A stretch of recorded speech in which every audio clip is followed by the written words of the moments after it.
छी अपने सबके मिथिला संस्कार पर स्वागत करै छी। लक्ष्मी जी के कथा दऽ रहल छी एकटा, से सुनब, लाइक करब, सब्सक्राइब करब, से बात दऽ रहल छी से सुनू। देखियौ, लोक कहै छै कि पीपरमे दरिद्रताके वास छै। कखन वास छै पीपरमे?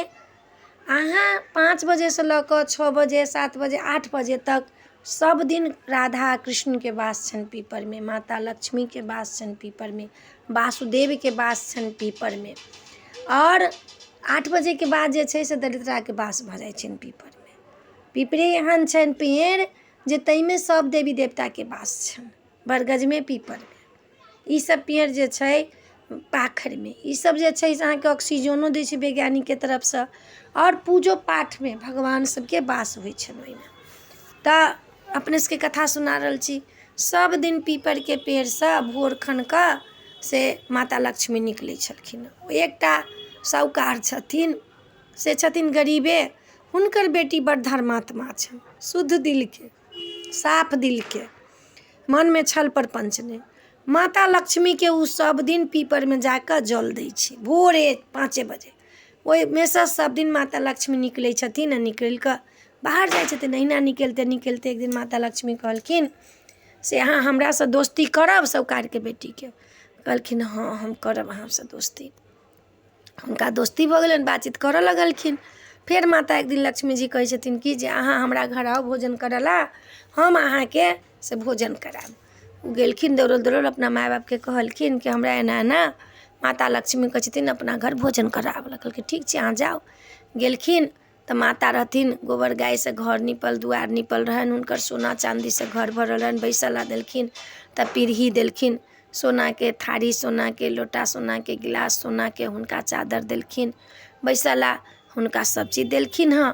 माता लक्ष्मी जे छथिन से हुनका भोजन 56 रङ्गके भोजन करेलखिन हँ। खा कऽ आब उ घर आबऽ लगलखिन तऽ हुनका मोहर देलखिन हँ। आब एलखिन हँ तऽ कहलखिन हँ माता लक्ष्मी कि जे अहूँके घर हम एक दिन भोजन करऽ ला आयब, हमरा अहाँ आदर करब।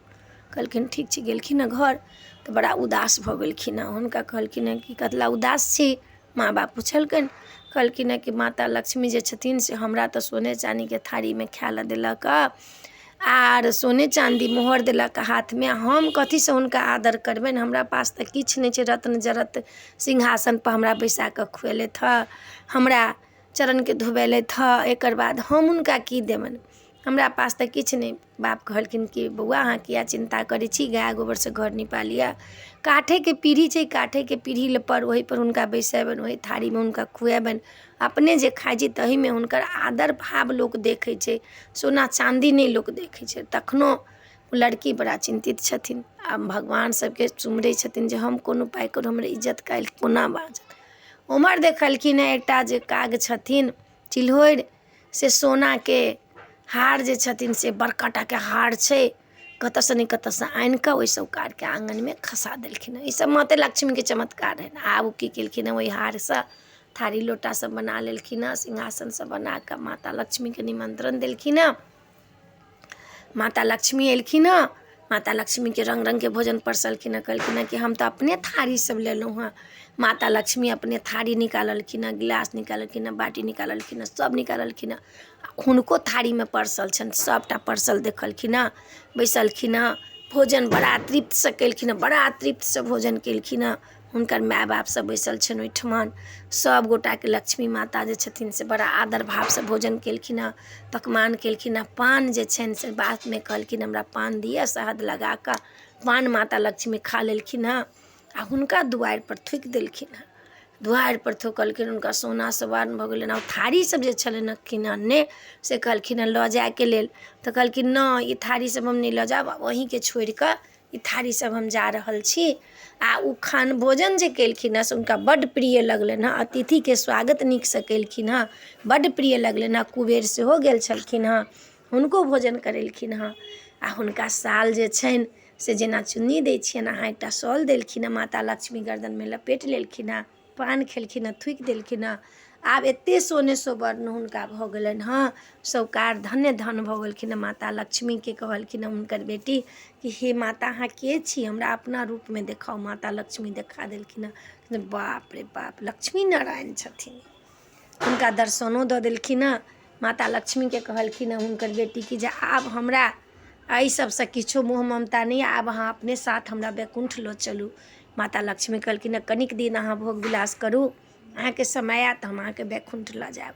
हुनकर एकटा साहूकारके कहऽके मतलब ये जे हुनकर साहूकारके बेटी एकटा जे छनि से हुनका कुलके तारि देलखिन। लोक बेटीसँ डेराइ छै, बेटीसँ कखनो नहि डेराइ। माता लक्ष्मियो तऽ बेटिए छथिन, माता दुर्गो तऽ बेटिए छथिन, जतेक अहाँके स्त्रांगन छथिन से सब तऽ माते सब छथिन। बेटीसँ कखनो नहि डेराइ। बेटी हरदम सोचै छी अपना नैहरके जे हमरा नीक रहू, हरदम बेटी सोचै छी इएह बात, हमर माय बाप नीक, हमर भाय बन्धु नीक, हमर सब नीक रहै। कखनो बेटी अधलाह अपना नैहरा ला नहीं सोचै छै, ससुरामे रहू या नहीं रहू, लेकिन होइत रहै छै हमर नैहरा सुखी रहै, नैहरा हमर सुखी रहै। बेटी की केलखिन हँ, विवाह दान भेलनि हँ हुनकर, कनिक दिन बितलनि हँ, बैकुंठ बेटी चलि गेलखिन हँ। बाप माय सेहोके तारि देलखिन, भाय बन्धुके सेहो तारि देलखिन। तऽ एहि कथामे इएह छलै।